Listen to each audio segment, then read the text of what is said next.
Today on the Topping Show, Bud Light releases a ridiculous ad on Twitter and fails epically. NHL to cancel Pride jerseys next year. Hunter Biden gets a plea deal with no jail time.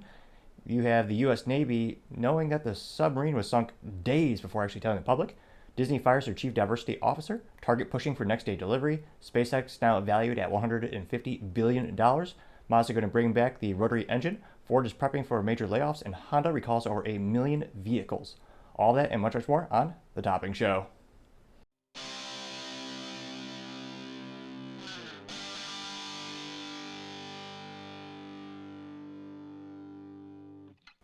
Thank you for taking the time to tune in today. Today's episode of Topping Show is sponsored by Topping Technologies.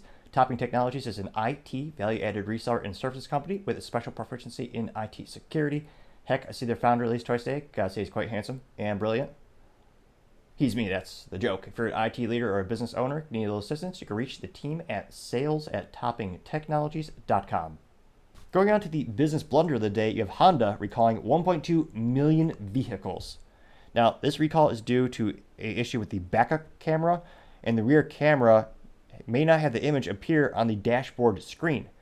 Now, this recall affects the Odyssey minivan made from 2018 to 2023, as well as the Honda Pilot from 2019-2022, as well as the Honda Passport 2019-2023, which are probably the worst models to have this issue since they're basically a block of wood on wheels. I mean, you can't see behind the back of one of those giant minivans, which one of my friends actually got one. He told me the cost, and I was astonished. I'm like, you could have got a Corvette with a stick shift, but a little bit hard to fit kids in that unless you, I guess you put the back seat in the little front. No, it's not the front. It's the trunk thing. Kind of. You can make it work. But yeah, the amount of technology and the amount of luxury that's put into a minivan is astonishing to me. I was pretty damn shocked. Now, there is a simple resolution where the dealerships will replace the cable harness as well as install a straightening cover, and of course no cost to the owners, with the official recall letter going out July 24th. Now, this is particularly bad because those are the most, on average, SUVs, minivans, trucks, those are the most profitable parts of an automotive business.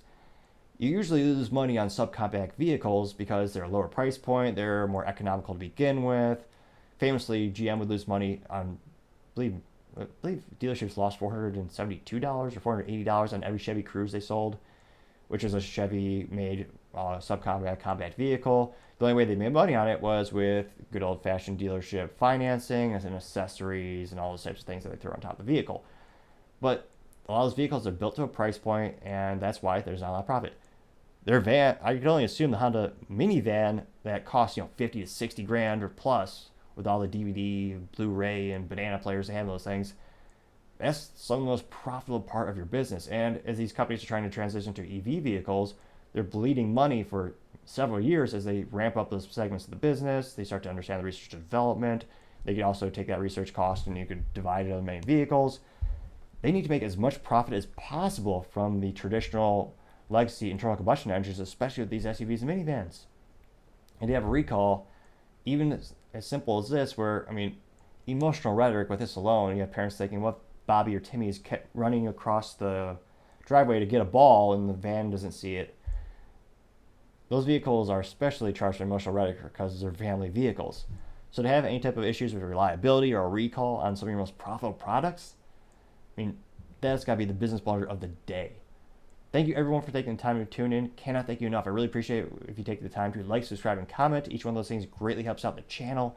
Also, don't forget to tell your family, tell your coworkers, tell your enemies, heck, tell your friends, tell anyone and everyone. Just stay safe and fight the good fight.